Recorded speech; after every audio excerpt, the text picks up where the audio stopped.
at least some people? We can hear you. Wonderful. Okay.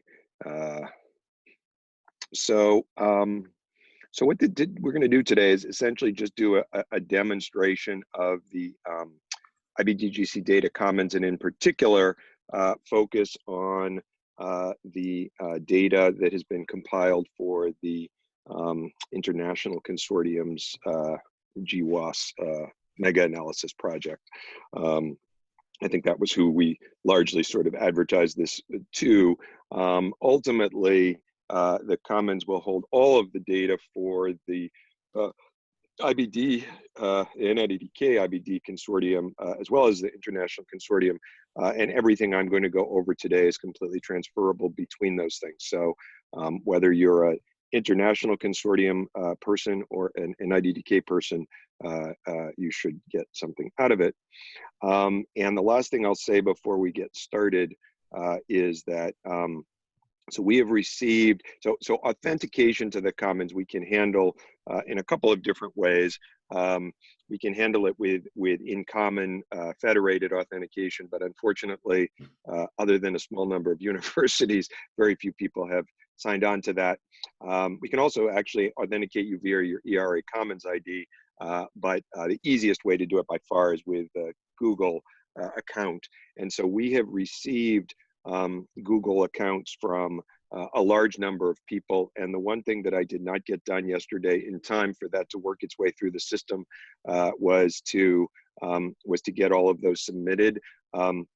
So I will do that this morning right after this demo, which means that those of you who have sent them should be able to come here and access the data that you've been given access to, which in the case of the International Consortium for now would simply be the mega analysis data. You should be able to come along and access those as soon as that. There's a couple hour delay while the new addresses go through the system, but I apologize for that. So let's go ahead and get started here. And you know, I am not very good at both presenting and monitoring chat. Most of us, I think, know ourselves on this call. So if you want to chat questions, that's fine, although I may not pick up on them immediately. You can raise your hand, but also feel free to interrupt. This is informal and I want it to be useful to folks. So I'm going to go ahead and share my screen here.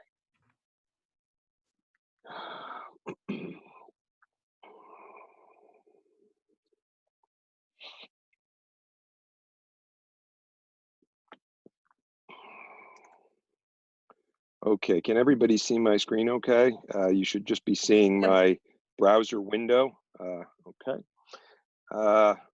So, whoops, yeah, and like I said, as soon as I do that, then I kind of lose the, yeah. If somebody's monitoring the chat, like a Junhua, for example, if something really has to be answered to Junhua and somebody's chatting it rather than speaking it out, do you mind just interrupting? Because once I kind of get going, I tend to, I can't do two things at once. Okay.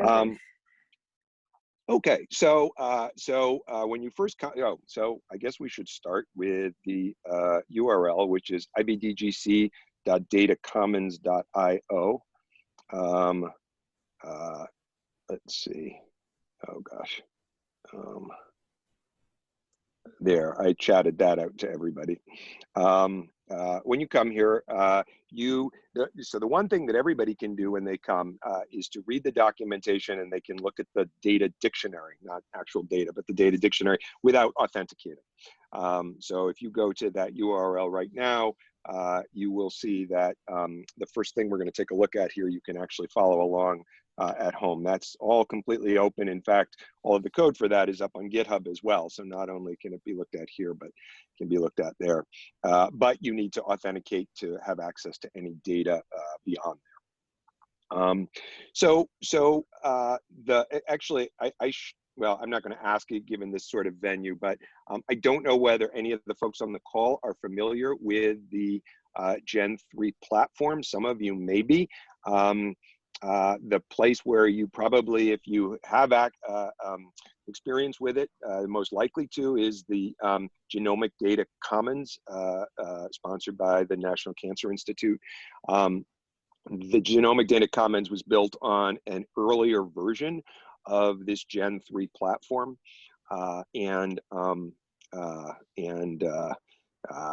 it has the platform itself has now come along. We're at the third generation and so forth. But if you're familiar with the Genomic Data Commons, then I suspect that a number of things are going to look pretty familiar to you here. They're basically there. So I'll try and make this as sort of as simple as I can, but I'm glad to get into the weeds if folks want later on. But I'll try and give you a few things that are just key to understanding. If you kind of write these things or keep them tucked away, they'll help a lot. The first thing that you simply have to understand is that all data in the data commons are stored in one of two places. They are either stored in a database. We often refer to those as metadata, but they certainly do not have to be. In this case, they can be clinical data. They can even be other kinds of, they can even be, variant level data and so forth. We're going to look at that first. The other big sort of, lion's share of the storage is object storage, which I'm sure most of the people on this call are familiar with if you've used any cloud-based providers. The Gen 3 platform runs on pretty much cloud agnostic. It can run on Amazon or Google Cloud or others, or even local, and sort of mix and match. This consortium is running on AWS.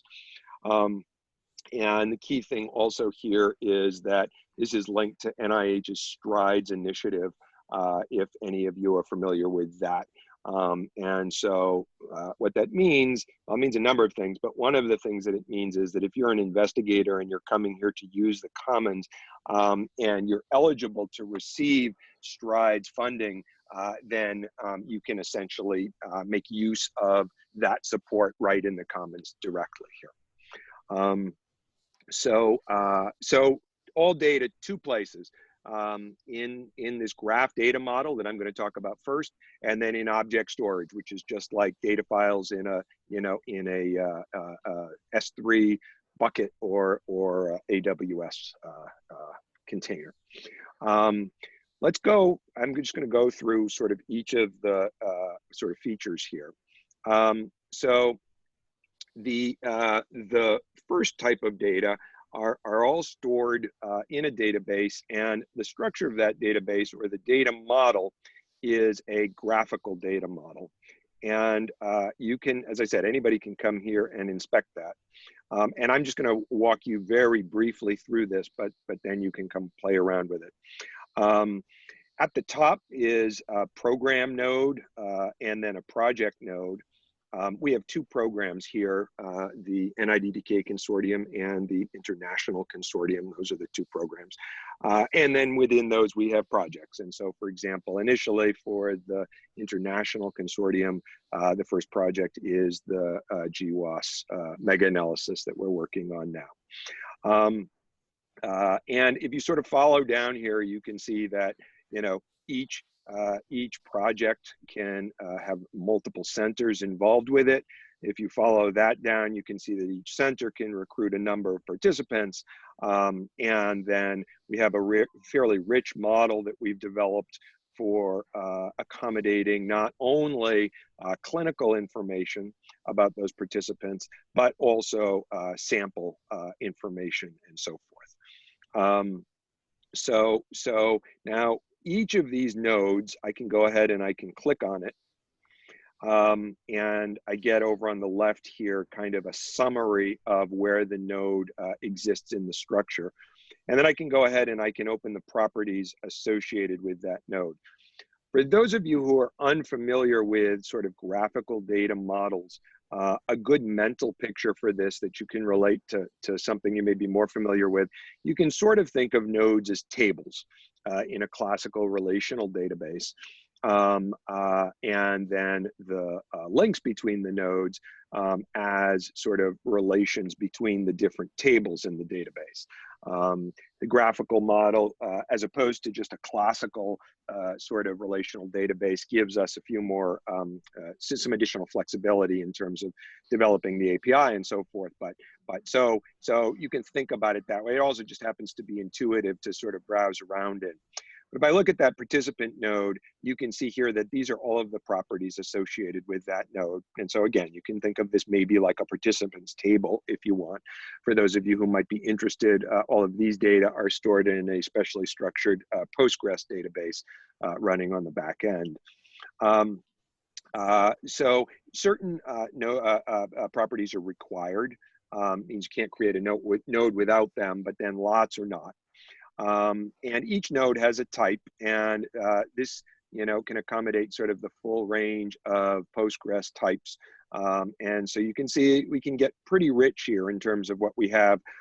One thing that we don't have yet as much here as we should, but which we will be adding, is this term field or column all the way over on the left allows us to link particular properties of nodes to controlled vocabularies.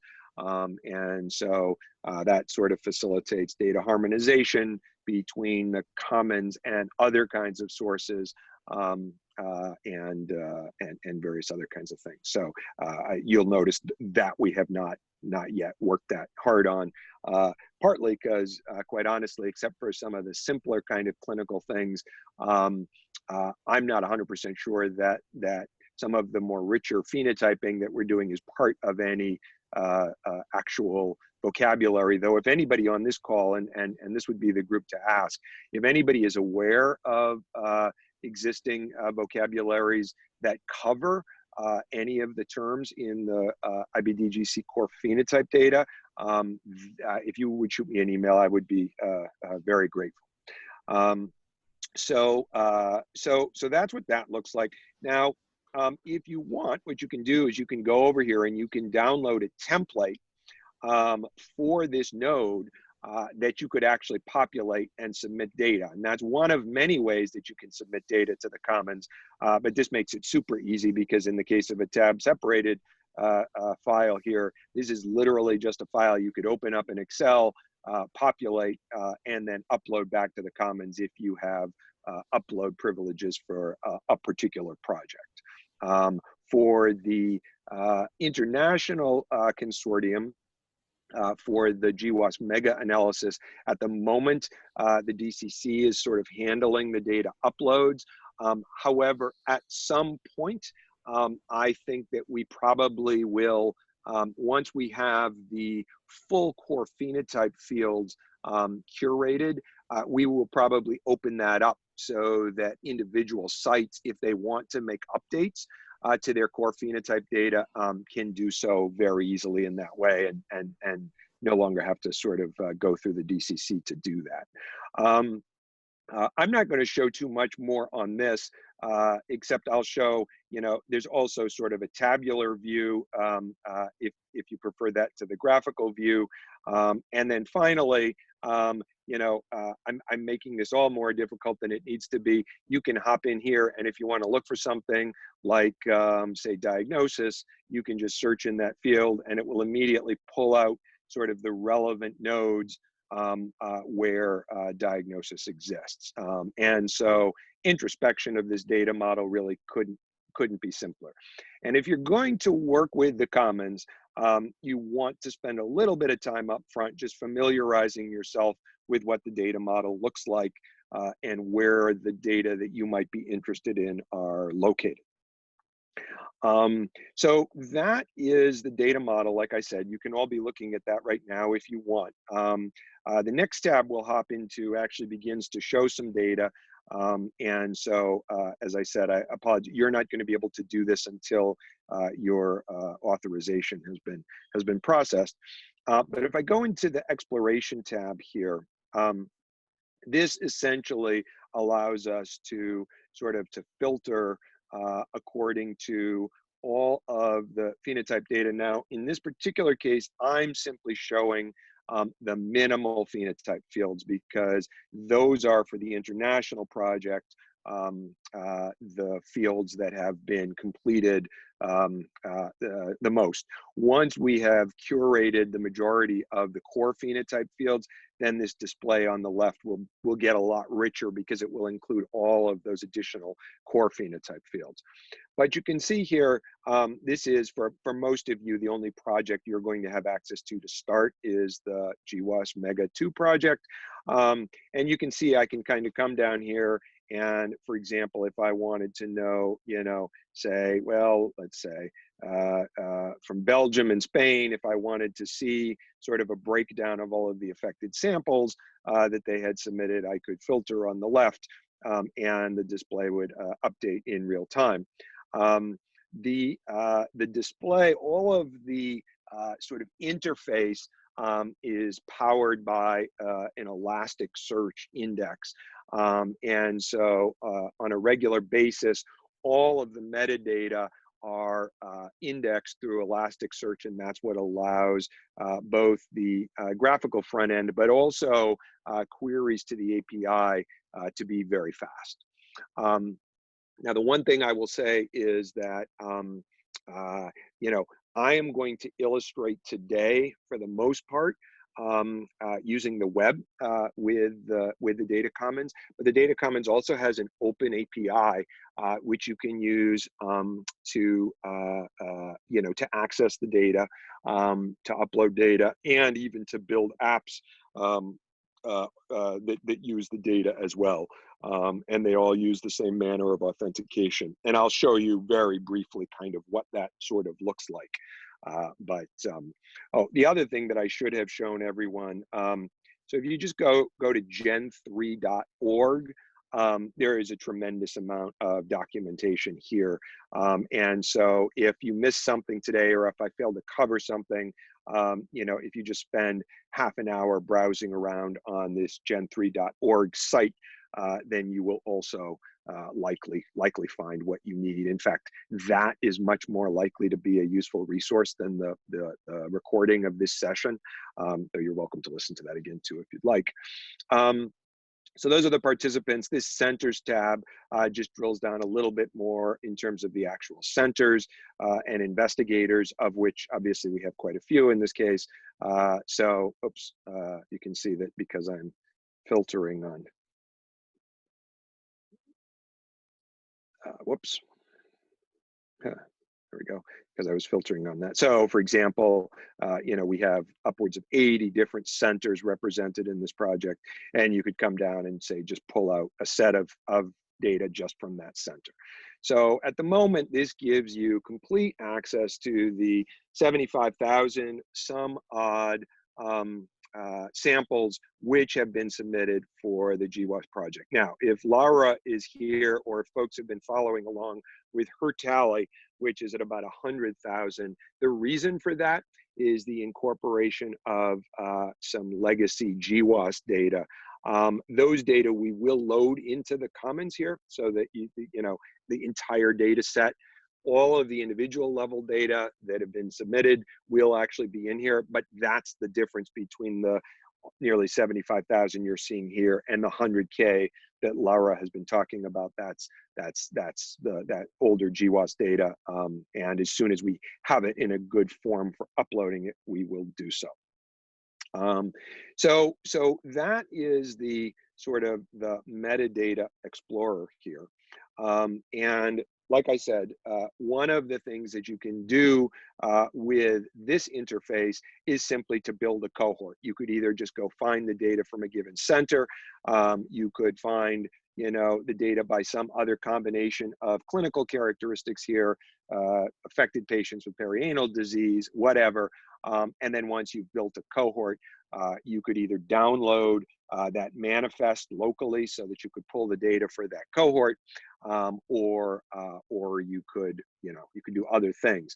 The reason that this download manifest link is disabled at the moment, I can explain that, and we'll see in just a moment. At the moment, the data for this project again, with the exception of those legacy GWAS files.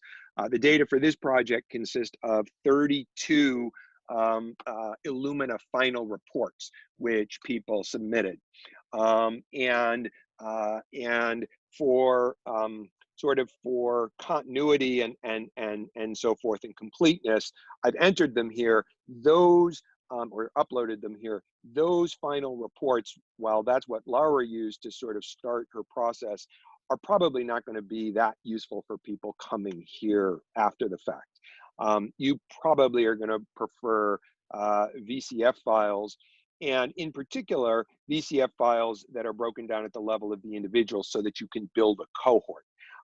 At the moment, those final report files, you know, there are 32 of them, but some of them have upwards of, you know, several thousand people in them.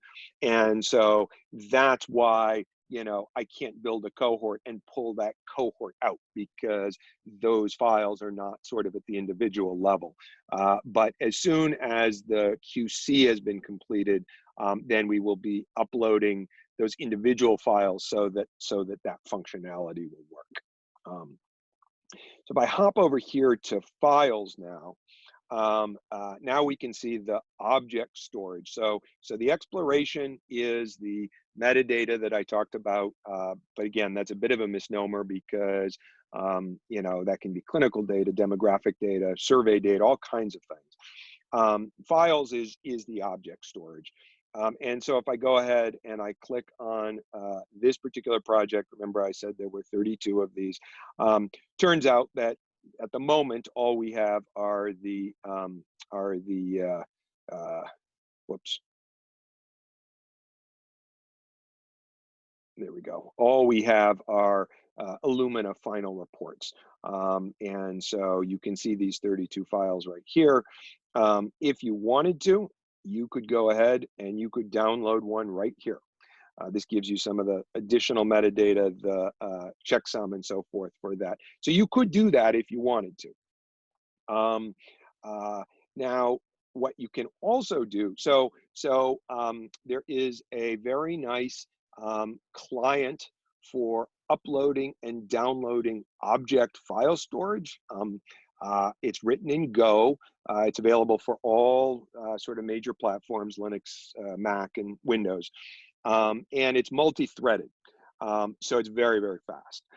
And so if you are doing any substantial downloads, either because you're downloading a very large file or if you're wanting to download many files at once, then by far the easiest way to do that is to use that client. And I'm going to illustrate that client in just a little while.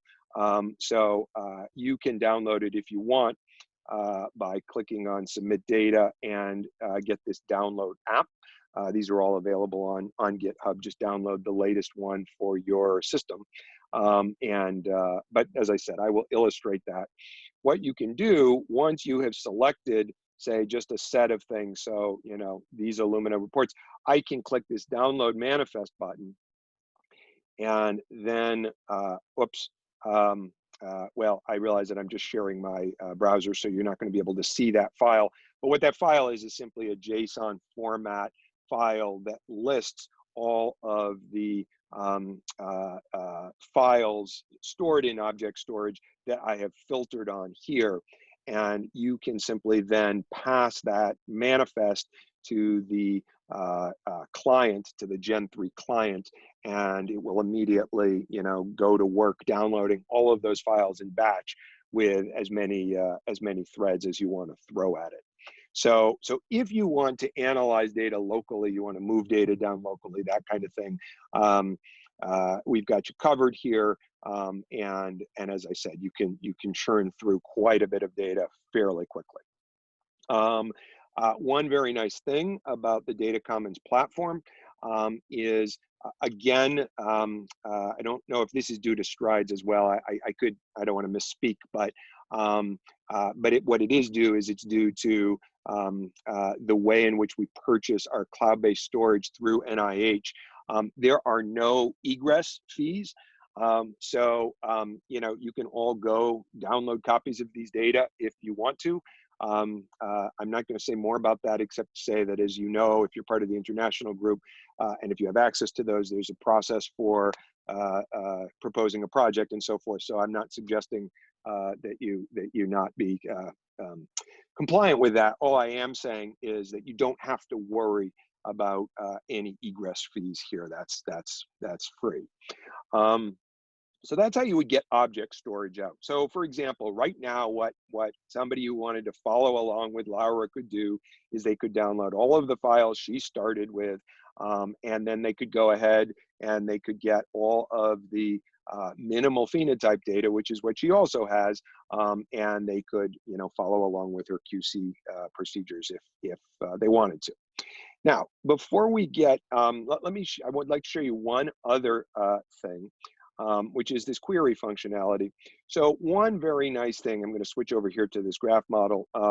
One very nice thing about using a graph model is that it allows you to get pretty fancy with your ability to query. And so let me show you here. Suppose that you were a participant in a project and you were looking for a sample. I'm just going to run a quick query here. I don't know how many folks are familiar with GraphQL. There's a tremendous amount written online for it. In a nutshell, it attempts to make, well, there are advantages and disadvantages, but for a lot of things and for a lot of people, it's certainly easier than sitting down and writing SQL code. So let me try here, and what you can see here is that there's a very nice command completion functionality that draws directly on the data model. So you can see I can do this, and I'm going to just grab it, sample ID, which I happen to know. Okay, so now let's look at the centers here, and let's see the name. Let's do investigator and maybe country.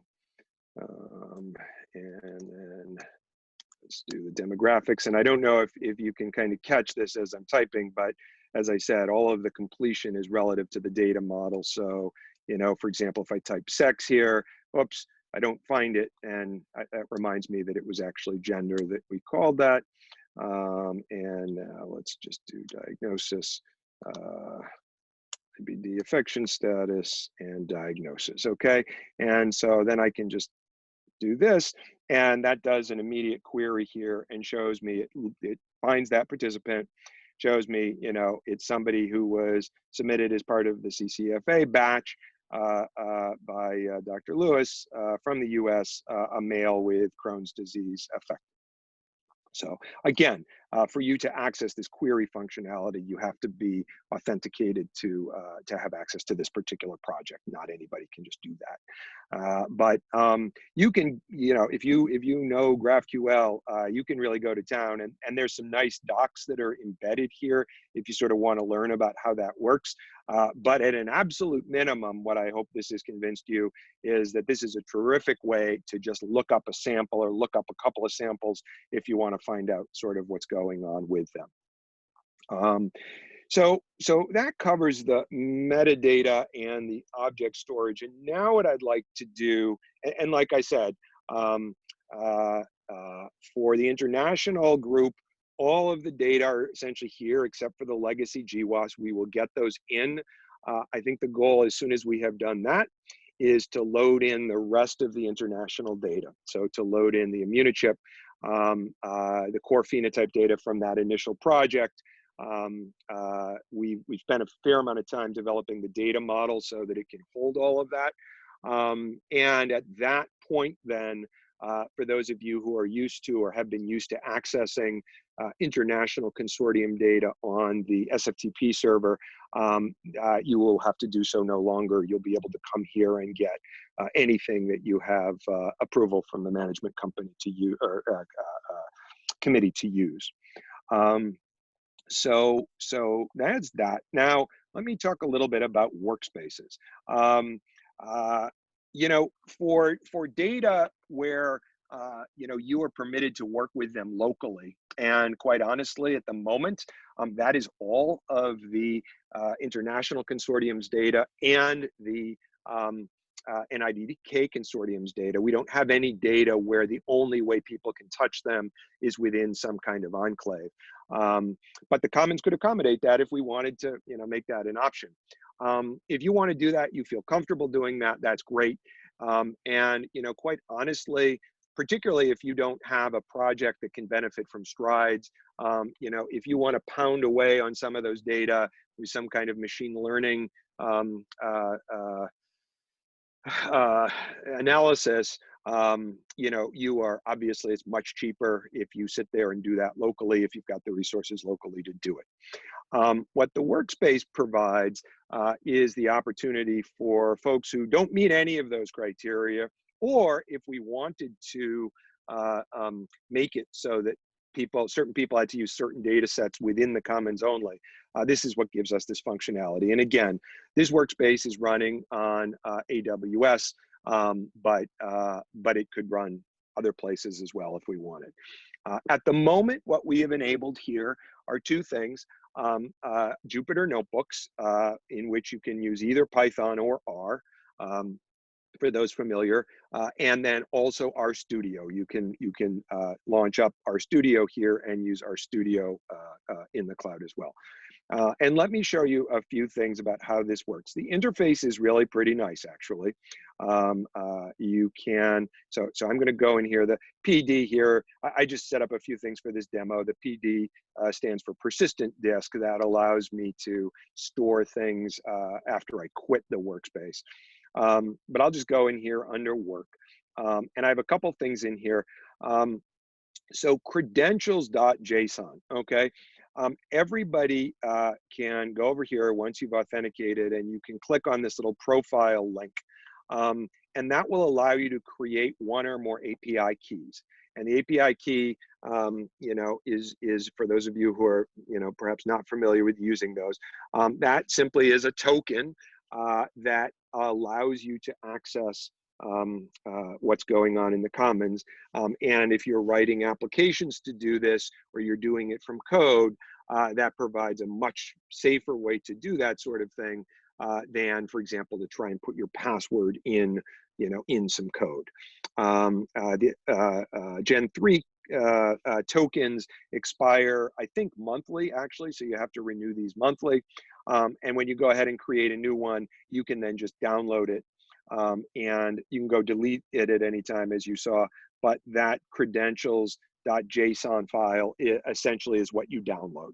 And so if you're going to hit the API at all, or if you're going to use the client, the local upload or download client, then you need to have that file available, and it has to be an active token that has not expired. So this is just a simple little library. Don't pay attention to this. I'm going to do this in Python because I'm more of a Python person than an R person, but either would work. And this is just a little bit of code. I don't want you particularly to focus on this. This is little code that I wrote to support this demo. Actually, I did not write it. I misspoke. One of my colleagues at CTDS wrote this. But this gives you a sense, though, if you were going to make use of the API, one way that you could do it. There are Python bindings for the API. You would start by doing a pip install Gen 3 for those Pythonistas among you. And then you would get, you'd import a couple of packages here. We're going to do this in pandas, so we have pandas coming in. This is the endpoint. It's just the URL for the Commons. And then you would specify how you were doing your authentication, which in this case makes use of the credentials file. And then these are just a few functions that I'm going to call in a second in a notebook. But the only thing that I would want to point out to you is that this is good, gives you a good example of one way to use the API. So in this case, all this is doing is just getting a list of the existing projects. And so the query is a GraphQL query. It's right there. I'm just grabbing the projects. I specify first 0 because otherwise I don't get all of them. That's a quirk or feature of GraphQL, and I'm just getting the project IDs. And then I simply take that text and I call query method here, essentially. And that gives me back my data. Using the API is literally as simple as that. And I'm not going to look at the rest of this because, like I said, these are just kind of helper things, but I can certainly make this available to folks if you want it. We're still working on enhancing some of our documentation. But you can see here, I have a very nice little Python editor here. I can actually make that full screen if I want. And so it's not too bad to, sort of to edit code here. I'm going to hop back and I'm going to go ahead and open this notebook.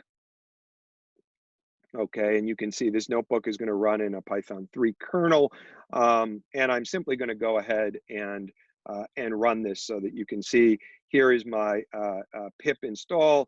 I did that earlier, so those requirements are already up to date.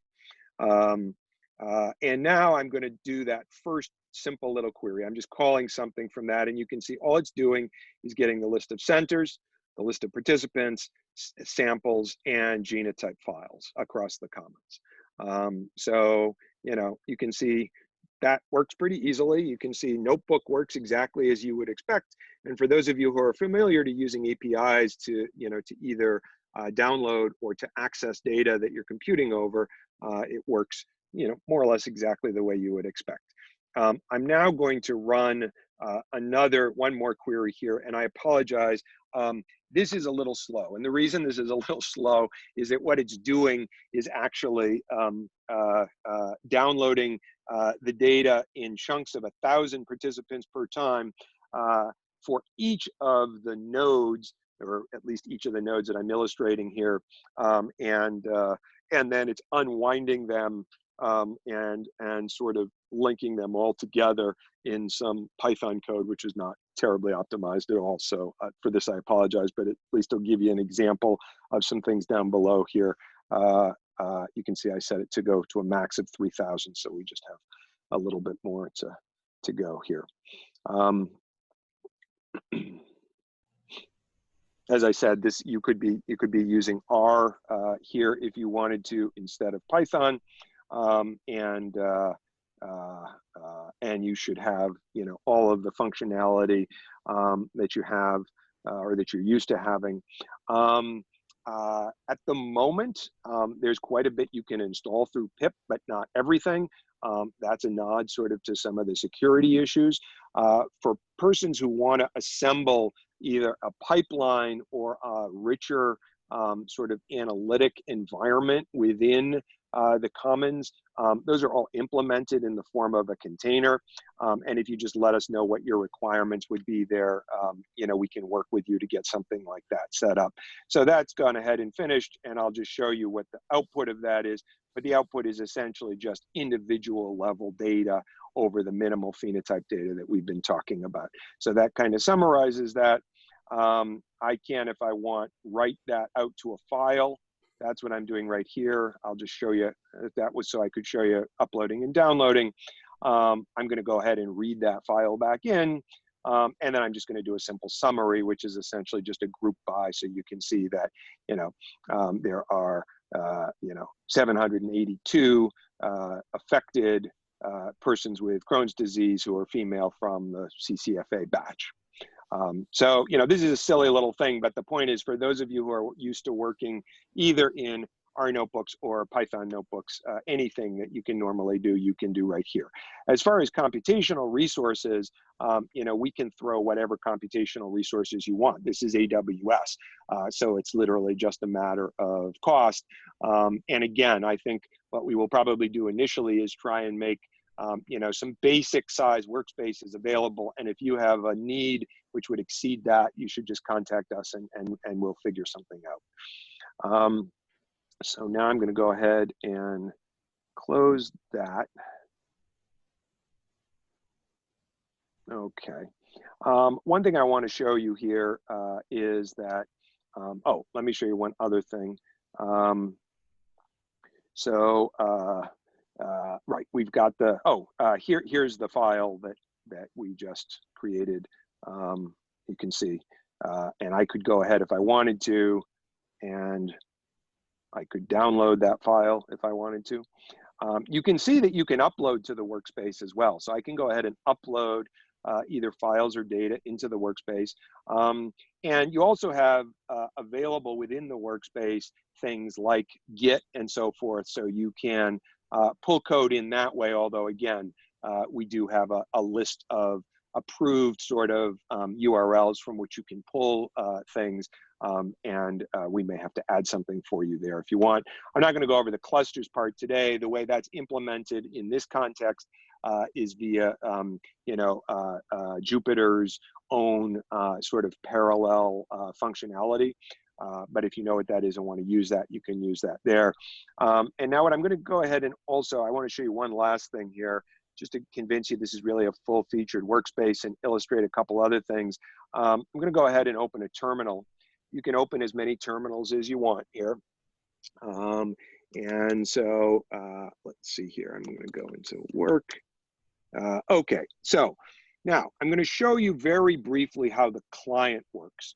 And of course, what I'm going to do is I'm going to use the client here to pull data right into the workspace, but the procedure is identical if you want to pull data down to your local machine. So this Gen 3 client binary here is one that I simply downloaded before the meeting, but I showed you where the link is on the website if you want to use it.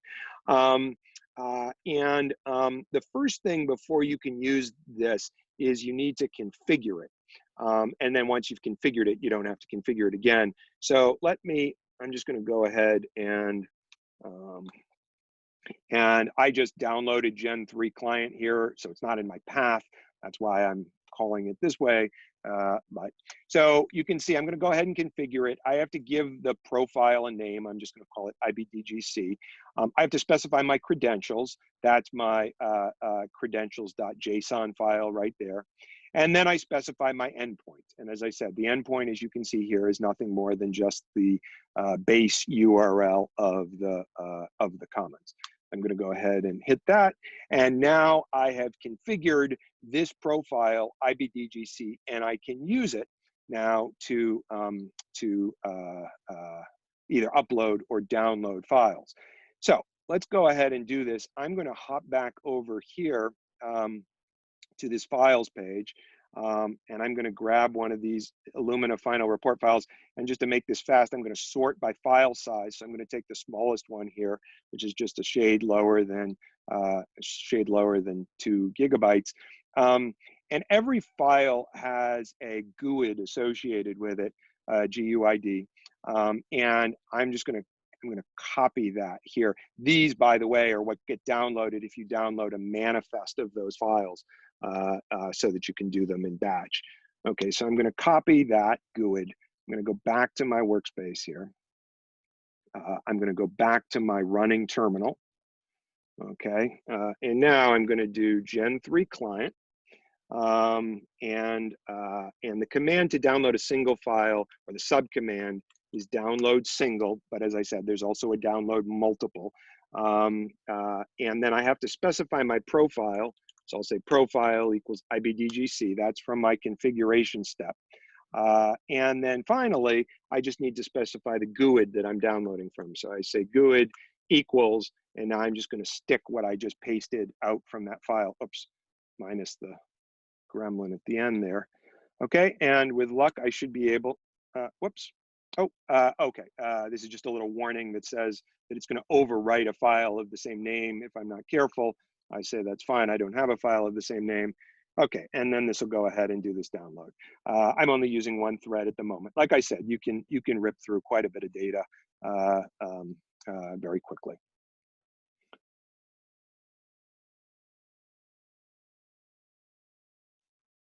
So we're downloading the smallest of the Illumina final report files. There we go. And you can see if I list here, I can see the file right there. And if I use zcat to look at the file, whoops, you can see that is the final report file. Those of you who submitted final report files may look at that and say, hey, wait a second, the final report files we submitted had many more fields in it than that. Yes, they did. The ones that I uploaded here, I basically stripped out the fields that we were very likely to use. And these are the ones that I've passed over to Laura that she's using. Those original final report files that you worked so hard to generate and waited so long to upload, we have those, of course, all in cold storage. So if we ever have to go back for any of the fields that are not here, we always could. Okay, so I'm going to come back now to the workspace, and I'm actually going to shut down that terminal. And so, you know, that in a nutshell, as I said, the procedure I just demonstrated to you, I was actually downloading those object files into the workspace. It'd be identical if you were doing it to your local machine. And I've shown you sort of a notebook running here. I've shown you that, you know, editing Python and R code is, you know, is fairly nice. I'm going to leave this up depending on what people's questions are. But when I terminate this workspace, you can see that I actually would have had the option of starting, instead of a Jupyter Notebook workspace, I could also have started an RStudio workspace for persons who prefer to work in that environment. So I think that was all that I wanted to cover, and I definitely want to leave some time for questions. So maybe I'll just sort of throw the floor open at this point to questions. And I think we can take them right up till 9 o'clock. I think we have to end at 9, but. That was great, Phil. I don't want to put Laura on the spot, but Laura, have you thought a little bit about how you might use this? I mean, a lot of what you've done is just download to your machines. But what kind of intermediate files might be useful? What kind of shared code can you use the notebook, and kind of how you integrate what Phil's done here in the common space, if at all useful? Yeah, we are not going to, I guess, replicate all the QC we did, but ideally it would be great to have all the scripts we have run in our local machines, have it there so everyone can access that information. And I think if I'm thinking about, we should brainstorm about which intermediate files you really want there. I think Phil at some point was maybe the BCF files for the raw data. That should be one point that should be there, and probably the post QC files just before imputation, that should be also there, I think. And I don't know. Yeah, those would be wonderful. Those would be wonderful, Laura. My one question, will those also have the legacy GWAS data pulled into them? Yes, because we can create with the genotype data we have from the past. We don't have, we just for everyone who doesn't know, we are not including immunochip data. We are including just the old GWASs.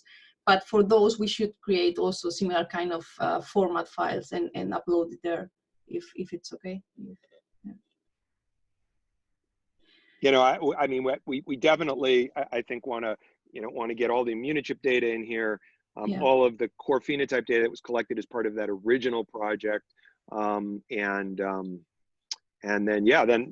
then I think, you know, the international data then really sort of live here. Now, one thing that I did not talk about, but that Judy will, I'm sure, you know, be keen to hear. So there are at least two types of data sharing in terms of the way I look at it. One is sharing raw data from one end of the spectrum. That is the data as they come into the analysis process. And that's, of course, good to do, and all the rest. Most journals and institutes, for that matter, even, that are attaching to some grant awards, are attaching a slightly different sort of requirement, which is, you know, when you publish a paper, you have to share the data on which the paper was based. And for most people, what that means is not going all the way back to the beginning, but generally sharing some kind of analysis file that can basically carry you through, you know, post QC, post cleaning, that can carry you through the actual analysis. And I was discussing, I don't know if he's on the call, but I was discussing with Yuval the other day, doing this for a project of his that he has just finished. Those packages of data can also be uploaded as object stores, and the data model has, you know, some things where you can put information about who did the project, when it was completed, You can link out to GitHub code for the project and so forth.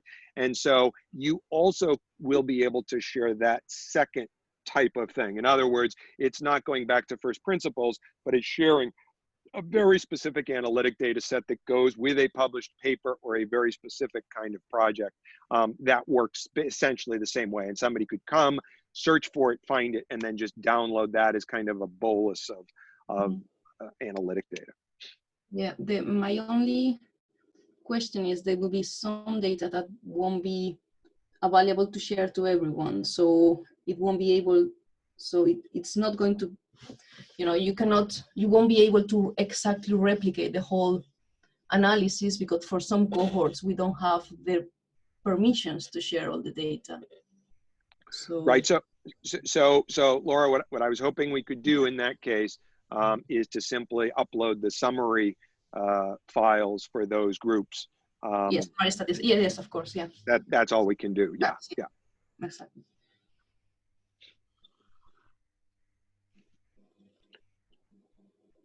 Okay. Any other questions? I mean, let me say that, you know, this is a work in process. All these data are here now. It's useful. You know, it's up, running, robust, so forth. But by a work in progress, what I mean is we'll be scrambling over the next couple of months to get as much data in here as we can. I personally, and you know, we have a team with us, working with us on this, and I want to make sure that, you know, I gave this demo here, but I want to say for the record that, you know, it's really the team that have built this and are responsible for all of this. I'm not at all. So, but you know, myself and they will be keen to hear input from anybody at any time. And as long as that at least tries to be positive, it can be critical, but as long as it makes an attempt to be positive, we will be so glad to get that. So it can be questions like, how do I do this? Or possibly even more helpful for us would be wonderful. Things like, you know, boy, this would make this resource easier to use. Either ways that we can augment the data model. For those of you who, you know, who use the GDC, you probably are aware that that data model for the past 10 years has been updated, I think, monthly, every month. And so that's just kind of the way these things work. And we will do whatever we can within reason if people have sort of, you know, complaints or suggestions for how we can make it more useful. So anything that we don't cover today, please feel free to email us. So we would especially like to hear from the analysts, kind of any kind of questions. And the one point that I would make that I've learned from both Phil and Yuval is that the annotation, this is some of the problems with sequencing, is like the sequencing calls are called together. But the annotation is per individual genotype, genetics, right? So you can, because that's one of the major goals of Data Commons, is to create these cohorts. Any questions from the analysts? Or anyone, for that matter?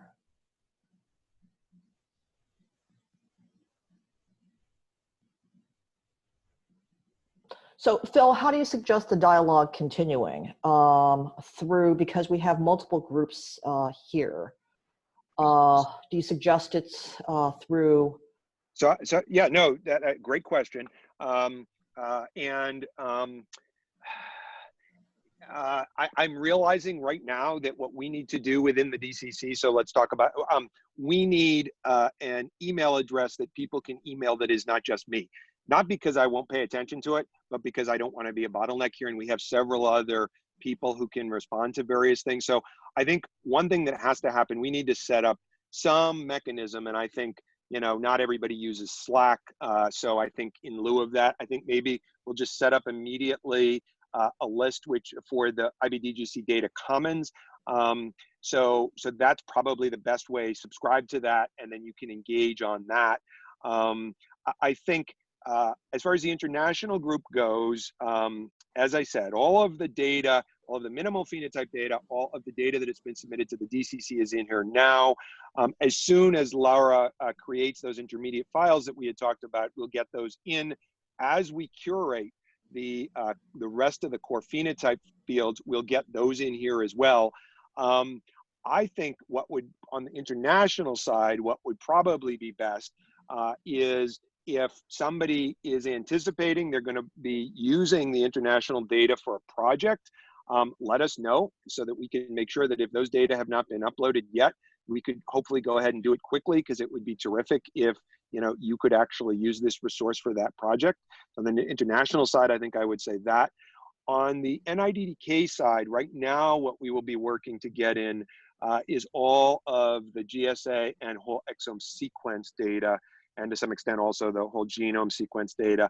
Ultimately, we will go back with the exome chip, the immunochip, those kinds of things, but it's the other that we're working on right now. And so again, I think the best way probably to do this is, for somebody who wants to, certainly if you're part of a GRC and want to work with any of those data yourself, then you should simply, if you haven't already, you should send us what we need to create an account for you. You should try to use it. And if you have questions or problems, you should let us know.